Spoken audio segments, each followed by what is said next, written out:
যেখানে নিজের ছায়াটাকেও স্বামীর পাশে সহ্য করতে পারি না, সেখানে কিভাবে মানুষ পারে সতীন নিয়ে সংসার করতে।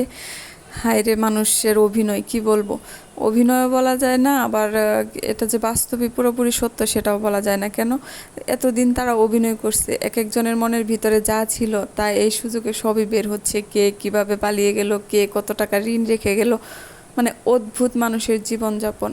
আমার স্বামীর পাশে আমি আমার ছায়াটাকে আমি সহ্য করতে পারি না, সেটা হচ্ছে বড় কথা। কিভাবে একটা মেয়ে পারে তার স্বামীর সাথে সতীন ভাগ করে নিতে।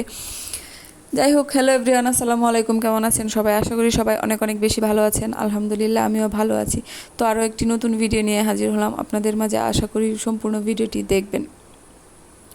তো এখানে ঈদের পর আগের যে কিছু অর্ডারের কাজ ছিল সেগুলো আস্তে আস্তে করে শেষ করছি। আসলে হাতের কাজে অনেকটা সময় লাগে। ড্রেসগুলো অর্ডার নিয়েছিলাম প্রায় আরও 1 মাস আগে, কিন্তু কমপ্লিট করতে করতে আমি হিমশিম খেয়ে যাচ্ছি। প্রায় 5টা 6টা জামার অর্ডার, সবগুলোতে হাতের কাজ।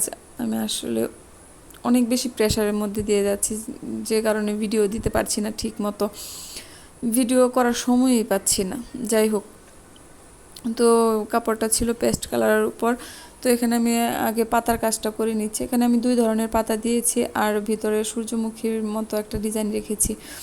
যদিও কাস্টমার বলেছে আমার পছন্দের, তো আমার পছন্দেই করে দিচ্ছি। দেখি পরে ওনার পছন্দ হয় কি না, ইনশাল্লাহ পছন্দ হবে।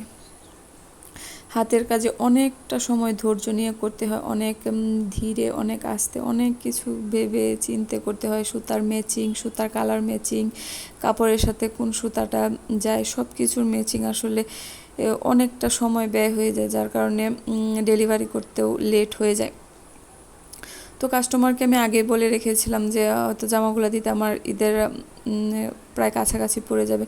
তো উনি আবার কোনো না করেননি, বলেছে যে আপনার পছন্দ, আপনার যখন সময় করা শেষ হবে তখনই আপনি দিয়েন, আমার কোনো সমস্যা নাই। তো একটু নিশ্চিন্ত হলাম, যাক ধীরে সুস্থে কাজগুলো করতে পারবো।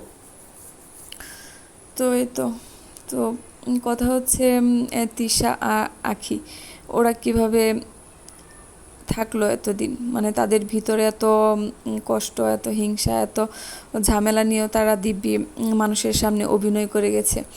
সেটা আসলে ভিউয়ের জন্যই হোক বা লোক দেখানোর জন্যই হোক বা আগের বউকে দেখানোর জন্যই হোক, যেভাবেই হোক না কেন তারা কিন্তু এতদিন হাসি মুখে খুব সুন্দর অভিনয় করে গেছে।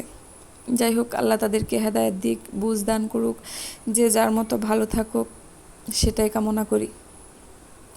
তো এই তো আমার কাজের ফাইনাল লুক। তো আপনারা অবশ্যই কমেন্ট করে জানাবেন যে আমার কাজটা কেমন হয়েছে, কমেন্ট করে অবশ্যই বলবেন।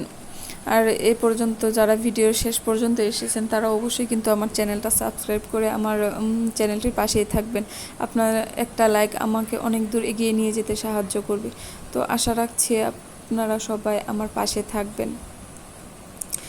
ইনশাল্লাহ সামনে আরও ভালো কিছু হবে। তো এই তো জামার ফাইনাল লুক, জামার ডিজাইনটা কেমন হয়েছে অবশ্যই কিন্তু বলতে ভুলবেন না।